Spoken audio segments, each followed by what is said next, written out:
আজকে দেখলাম আসার সময় ফেসবুকে হাজার হাজার মানুষ বাসে করে মাইক্রো করে ঢাকা যাইতেছে। তাদেরকে একটা করে টিকিট দিয়েছে, টোকেন দিয়েছে, টোকেনের গায়ে লিখে দিয়েছে তোমরা যদি ঢাকায় সমাবেশ হবে ওখানে যাইতে পারো, বিনা লাভে তোমাদের 1 কোটি টাকা আমরা লোন দেব। কথা বোঝেন? ঢাকায় নাকি সমাবেশ হবে, ওই ঢাকায় সমাবেশ করবে জালেমরা, শাসকরা।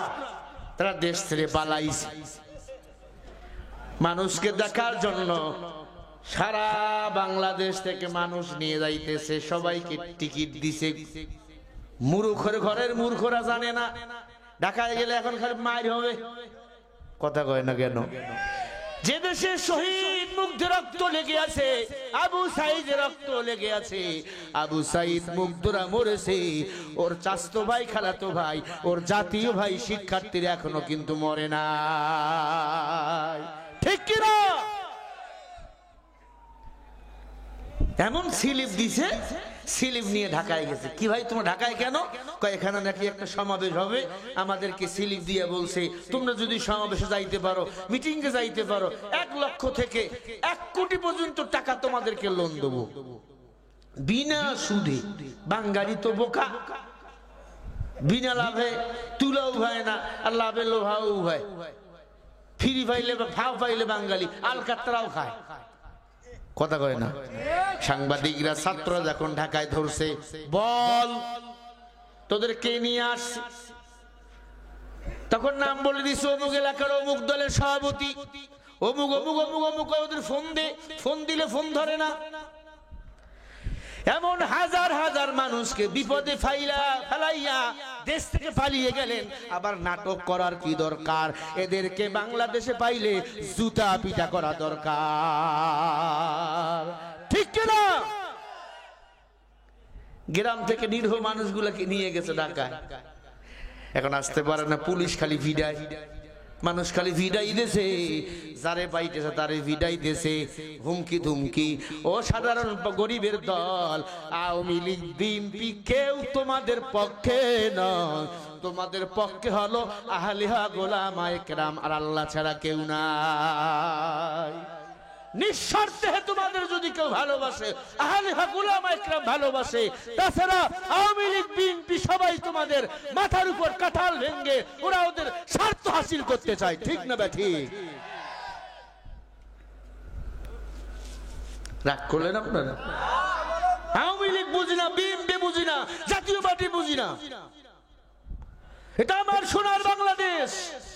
আমার দেশের টাকা চুরি হয়ে কানাডায় বাড়ি হবে কেন? আমার দেশের টাকা চুরি হয়ে পাচার হবে কেন? আমার দেশের টাকা চুরি করে ভারতে বাড়ি বানাবে কেন? কথা কয় না কেন?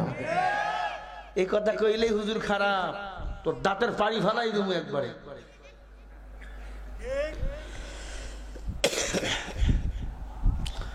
কষ্ট হয় আপনাদের?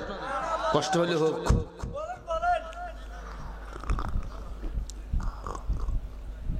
মুরব্বি, ও মুরব্বি, কি ভাইরা আমার মন খারাপ করছেন? আল হাক্কু মুরুন, হক কথা একটু তিতে হয়, যাও গায়ে লাগতেছে। আল্লাহর কসম লিখে নেন, আপনার অন্তরের মধ্যে মুনাফিকের অ্যালার্জি আছে। আয় মুসলমান, হযরত আলী আল্লাহু আকবার বলে দাঁড়িয়ে গেল। আলী বলে আমি যদি কোরআনের জন্য শহীদ হই, ইসলামের জন্য শহীদ হই, আমার মতো কপালওয়ালা কেউ নাই। সুবহানাল্লাহ বলেন। কি তোমরা আমাদেরকে মেরে ফেলবা? হক কথা বললে আমাদের মেরে ফেলবা? ফেলো, আমরা প্রস্তুত।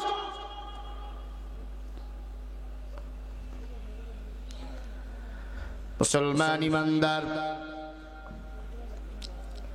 হযরত আলী এক হাতে কোরআন আর এক হাতে তলোয়ার নিয়ে গিয়ে যায়।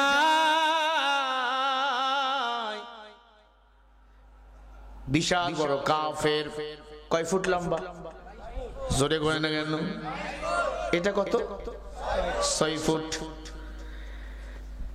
ময়দানে দাঁড়াইছেন লক্ষ লক্ষ মানুষ, বিশাল বড় পালোয়ান চলে আসছে, হাতের মধ্যে 5 জনে তেল দেয়।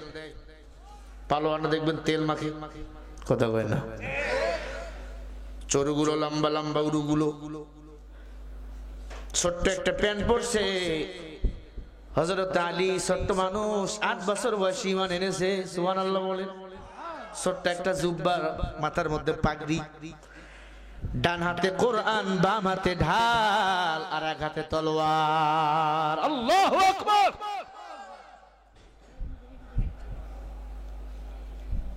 হযরত আলী ময়দানে ঝাঁপিয়ে পড়লেন। আলীর স্লোগান হলো আল্লাহু আকবার। আমরা যখন বেঈমানের বিরুদ্ধে মাঠে ঝাঁপিয়ে পড়ব, আমাদেরও স্লোগান হবে আল্লাহু আকবার। জোরে কান আল্লাহু আকবার। ও নবীর উম্মত, ওইদিকে উমরের কথা মনে আছে? উমরের ঘরের বারান্দায় কয় টুকরা লাশ বলেন? উমর সমাধান করবেন কি দিয়া? জোরে বলেন। মুসলমান ইমানদার, ভালো করে শুনেন। উমর ফারুক রাদিয়াল্লাহু তাআলা আনহু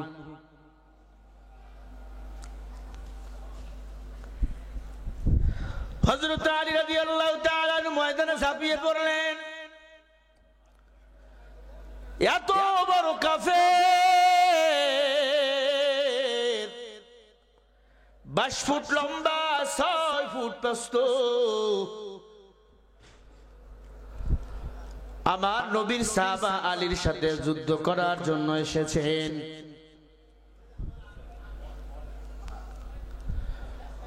উমর ফারুক রাদিয়াল্লাহু তাআলা আনহু ক্ষমতার মসনদে বসা।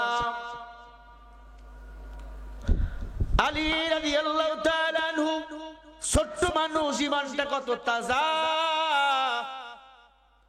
কি সমস্যা? কোন তাকবীর দেন, লিল্লাহি তাকবীর, লিল্লাহি তাকবীর। ভাইরা আমার, আলী ময়দানে লাফ দিয়ে পড়লেন। কাফের এত উঁচু, কাফের কয় রে ছোট্ট মানুষ তোমার নাম কি? বলে আনা আলী। সুবহানাল্লাহ বলে।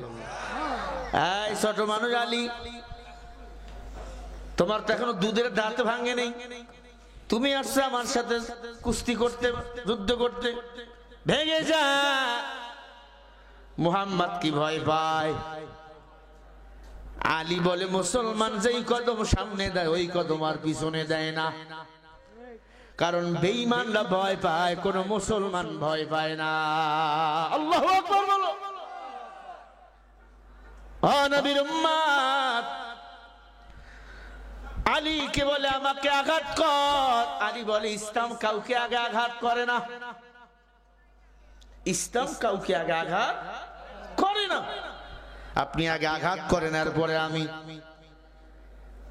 আলীকে আঘাত করলেন,